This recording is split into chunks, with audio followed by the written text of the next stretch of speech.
Io penso che sia fondamentale continuare a dire ai cittadini di non abbassare la guardia. Sì, è vero che sono 13 giorni di calo, però è altrettanto vero che la situazione può invertire tendenza e rotta in qualsiasi istante. E l'unica cosa da non fare oggi è pensare che sia finita.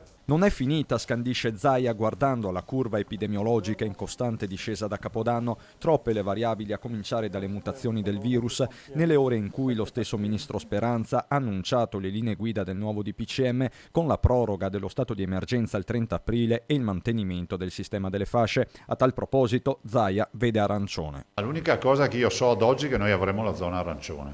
Dopodiché se ci sono delle variazioni nella scelta del CTS ci dovranno essere documentate per capire da quali saranno le fonti. Di certo è che se la fonte è il dato dell'incidenza dei positivi su 100.000 abitanti a settimana, è un dato che noi non condividiamo perché è chiaro che da noi è più alto perché facciamo più tamponi.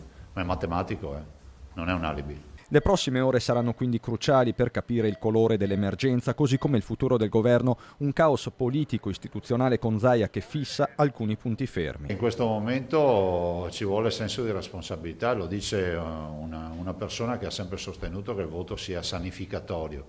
In un momento come questo pensare di affrontare una campagna elettorale la vedo veramente tragica, anche perché conosciamo quali sono le modalità di questo Paese nell'affrontare le campagne elettorali. Ma la partita politica è connessa a quella economica, leggi i ristori, anche alla vigilia delle diverse iniziative di protesta degli esercenti. Tutte queste proteste nascono da un fatto che se i ristori ci fossero e fossero reali, e ci fossero in tempo reale, penso che nessuno penserebbe di riaprire.